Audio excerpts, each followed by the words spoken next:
South Korea is looking overseas for buyers for its weapons, and countries in Southeast Asia are in its sights. But some observers worry that arms exports to the region might make regional tensions even hotter. Jason Strother has more from Seoul.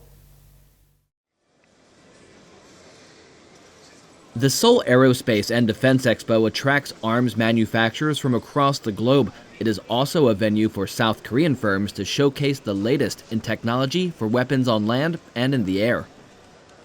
Baek Yoon-hyung is a South Korean Air Force pilot and spokesperson for the government agency, the Defense Acquisitions Program Administration, DAPA. He says ever since the Korean War, 6 decades ago, his nation has needed to develop a strong defense industry. That war has not been finished yet. That's why we have to have many kinds of defense. South Korea's defense industry is on the move. Expos and military parades, like this one in October, aren't only designed to show the country's strength to rival North Korea, they're also a platform to attract buyers overseas. According to DAPA, South Korea's military exports have grown tenfold in the past decade, totaling just over $2.3 billion in 2012.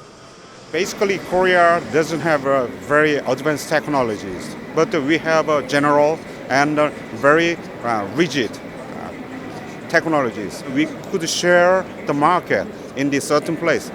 We aim to expand to the niche market. But not all South Koreans want their nation to be an arms exporter.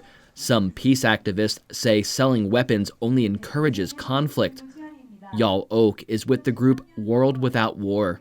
사실 모든 국가에서 무기를 사거나 이렇게 개발하는 이유를 대부분 이제 테러리스트나 외부의 위협으로부터 우리를 지키기 위해서라고 얘기를 하고 있어요. 그리고 사실 우리가 판매하고 있는 무기가 다른 나라에서 어떻게 쓰일지는 사실 아무도 모르는 거고요. 그리고 사실 한국이 그 무기를 파는 것을 통해서 그 나라 사람들의 목숨을 돕는 것이 아니라 사실 왜 그들이 테러리스트가 됐고 왜 다른 나라와 분쟁을 일으킬 수밖에 없는지에 대해서 좀 더 관심을 가지고 무기를 파는 것이 아니라 그들을 화해하게 만드는 것이 사실 우리가 원래 가져야 하는 목적이라고 생각을 하고요. South Korea has already joined the ranks of the world's weapons dealers. Korea comes in 15th in terms of total sales. Government officials say the nation wants to break into the top 10.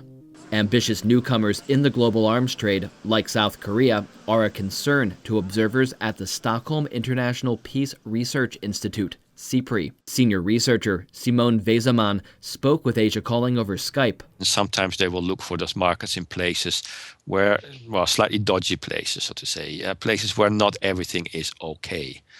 Places where, for example, human rights are an issue, where internal tension or tensions with neighbors are an issue. Vezaman says that Southeast Asia is a prime market for South Korea and other arms exporting nations because of territorial disputes. Lots of countries are willing to sell weapons to that region, to Vietnam, to Indonesia, to Malaysia, to the Philippines. All countries would have a problem with China in the South China Sea. And Vezaman is concerned that exports there will only increase those tensions. The Philippines and China, in particular, are at odds over the ownership of waterways and a series of small islands in that sea. And reports say that Beijing is not happy that Seoul is selling military equipment to Manila. But analyst Kim Byung-gi of Korea University says the Philippines has a genuine need for security that South Korea can provide for. The Filipinos have a right to have a defensive weapon to both deal with internal human trafficking, terrorists, narcotics, and criminal organizations that are connected to the outside world, and of course to have at least a minimal and a robust defense capability against a great power. DAPA's Baek Yoon-hyung says the South Korean government recognizes these regional concerns. When you consider the opening the market, opening sales to the other country, we consider the neighboring countries' relationship as well as that then there's a possible disputation. So we don't want to cause any trouble between the countries. Baek says that by following those standards, South Korea hopes to land more and more weapons deals.